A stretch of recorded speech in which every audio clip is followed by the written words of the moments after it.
الحمد لله وحده والصلاة والسلام على من لا نبي بعد أما بعد أعوذ بالله من الشيطان الرجيم بسم الله الرحمن الرحيم يؤتي الحكمة من يشاء ومن يؤت الحكمة فقد أوتي خيرا كثيرا وما يذكر إلا أولي الألباب وقال رسول الله صلى الله عليه وسلم يريد الله خيرا يفقهه في الدين মানুষের সাধ্য সব বিদ্যারই কৃপায় পাখানায় তবু উড়ে শূন্য পথে যায়। উপস্থিত এই চলমান সভার সঞ্চালক মহাশয়, প্রতিষ্ঠানের শিক্ষক ও শিক্ষিকা মহাশয় এবং এই প্রতিষ্ঠানের সঙ্গে যুক্ত যতজন আছে সকলকে আন্তরিকভাবে আমি আমার শুভেচ্ছা সালাম জানাই। আসসালামু আলাইকুম। আমি শিক্ষা সম্পর্কে দু একটা কথা বলতে চাই। আল্লাহ তাআলা সূরাতুল বাকারা 269 নম্বর আয়াতে বলছে ইউতুল হিকমাতা মান ইয়াশা। এই প্রজ্ঞা, এই জ্ঞান আল্লাহ তাআলা যাকে ইচ্ছা তাকে দান করেন। দেখবেন একই সঙ্গে একই ক্লাসে এক গুচ্ছ ছাত্র ছাত্রী থাকে, তাদের মধ্য থেকে সবাই কিন্তু উত্তীর্ণ হতে পারে না, সবাই শিক্ষিত হতে পারে না। যদিও তারা কিছু দূর আগায় কিন্তু শেষ পর্যন্ত অনেকে পৌঁছাতে পারে না। সব বিষয়ে আল্লাহ নবী সাল্লাল্লাহু আলাইহি ওয়াসাল্লামের অসংখ্য সাহাবা ছিলেন। সাহাবাদের মধ্য থেকে সব থেকে বেশি নাম কামিয়েছেন হযরত আবু হুরায়রা রাদিয়াল্লাহু তাআলা আনহু। সব থেকে বেশি হাদিস বর্ণনা করেছেন, সব থেকে বেশি হাদিস মুখস্থ করেছেন হযরত আবু হুরায়রা রাদিয়াল্লাহু তাআলা আনহু। কারণ জ্ঞান এমন একটা জিনিস, আল্লাহ তাআলা রাসূল বলেন ইউরিদুল্লাহু খায়রান ইফাক্কিহু ফিদ-দ্বীন। জ্ঞানী শিক্ষা জ্ঞান সেই ব্যক্তিকে দেওয়া হয়, দ্বীনি শিক্ষা সেই ব্যক্তিকে দেওয়া হয় যাকে আল্লাহ তাআলা খুবই পছন্দ করেন। তাই আল্লাহ তাআলা অবশ্য আমাদের পছন্দ করেছেন বলে আজ এই দ্বীনি শিক্ষার সঙ্গে সঙ্গে আমরা দুনিয়াবী শিক্ষা অর্জন করতে পারছি। সেই আল্লাহ পাকের সংক্ষিপ্ত প্রশংসা আমরা একবার বলি আলহামদুলিল্লাহ। আমরা গার্জেন যারা আছি হয়তো আমরা ভাবি যে আমাদের ছেলেরা কোথায় যাবে, কি হবে, কি করবে। আপনারা জানেন ভারতবর্ষের বুকে কেরালা বলে একটা রাজ্য আছে।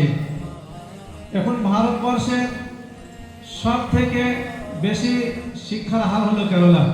আর ওই কেরালায় আপনার প্রত্যেকটা ছেলে কিন্তু কোরআন জানে।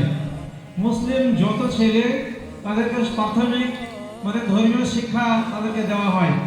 আর এই শিক্ষা দেওয়ার তাদের আসল উদ্দেশ্য হলো যে এই শিক্ষাটা দুনিয়া এবং আখিরাতে কাজে লাগবে। জেনারেল শিক্ষা যেটা আমাদের দুনিয়াতে 60 বছরে শেষ, 70 বছরে শেষ, কিন্তু আপনার এই ধর্মীয় শিক্ষা কিয়ামত পর্যন্ত চলবে। আর শুধু তাই নয়, আপনি যত রকমের কলাকৌশল বলুন না কেন আপনি এই ধর্মীয় শিক্ষার মাধ্যমে পাবেন। আজ ন্যায় বিচার যদি আপনাকে পেতে হয় তাহলে কিন্তু এই ধর্মীয় শিক্ষা আপনাকে দিতে পারে।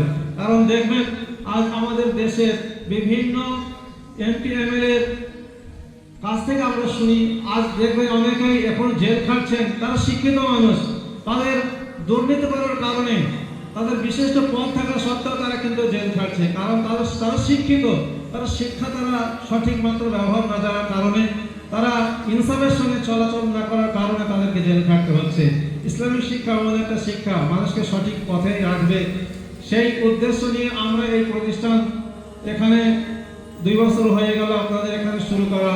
আর আমাদের এই শিক্ষার প্রথম শুরুয়াত হয়েছে পলাশী ফুলবাগান মোড় থেকে। প্রায় আমাদের 6 বছর অতিক্রম করে 7 বছরে পড়েছে। আল্লাহ তাআলার মেহেরবানিতে আজ আপনাদের এই প্রতিষ্ঠানে ছাত্র ছাত্রী বা ছেলে মেয়েদেরকে ভর্তি করে আপনারা বুঝতে পারছেন যে আপনারা কতটা উপকৃত। আপনার ছেলে বাড়ি গিয়ে সকালে ফজরের নামাজ পড়ার পর যখন আপনার ঘরে আপনার ছেলে মেয়ে যখন কোরআন তেলাওয়াত করে অবশ্যই আপনার মনটা অনেক পাতলা হয় যে না, অন্যান্য বাড়ির পাশের ছেলেরা এখনো ঘুম থেকে ওঠেনি, আমার ছেলেটা ফজরের নামাজ পড়ে আর সূরা ইয়াসিনটা পাঠ করতে পারছে, সূরা ওয়াকিয়া পাঠ করতে পারছে। যে সূরাগুলো সম্পর্কে বিশ্বনবী বললেন যে মানুষ কোরআন যদি বাড়িতে পড়ে শয়তানের আশ্রয় থাকবে না, রুজি বরকত হবে। সেই শিক্ষা আপনারা আপনাদের বাচ্চাদেরকে দিতে পেরেছেন। হযরতে আনাস রাদিয়াল্লাহু তাআলা থেকে তিরমিজি শরীফের একটা হাদিস আছে আপনার সন্তানকে ধন সম্পদ দেওয়া থেকে সন্তানকে সুশিক্ষায় শিক্ষিত করে রাখুন। আপনার সন্তানকে ধন সম্পদ দেওয়া থেকে শিক্ষা দান করুন। কেন একথা বললেন? বিশ্বনবী সাল্লাল্লাহু আলাইহি ওয়াসাল্লাম একথা বললেন কেন? এই জন্য আপনার সন্তানকে অনেক ধন সম্পদ দেন, আর প্রকৃত শিক্ষা যদি তাকে না দেন, আপনার ধন সম্পদ সব শেষ করবে। আমাদের এলাকায় কিছু মানুষ আছে, অনেক অর্থ কড়ি তাদের ছিল, আজ সব লোক পেয়েছে, হারিয়ে গেছে, তাদের ধন সম্পদ শেষ। আজ হিরোইন, বিভিন্ন ধরনের নেশাগ্রস্ত হয়ে তারা সব শেষ করেছে।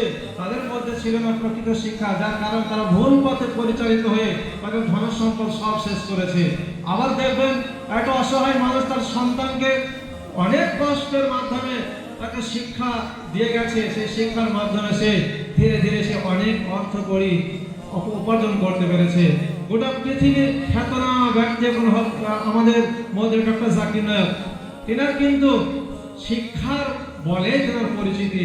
তাই আমরা আমাদের এই সন্তানদের পিছনে যেমন প্রতিষ্ঠানের শিক্ষক শিক্ষিকা পরিশ্রম মেহনত করবেন, আমরা যারা অভিভাবক আছি আমরা অবশ্যই লক্ষ্য রাখবো যে আমরা আমাদের ছেলেদেরকে প্রকৃত শিক্ষাদান করাতে যত রকমের শ্রম আমাদের লাগে সেটা আমাদের লক্ষ্য রাখতে হবে।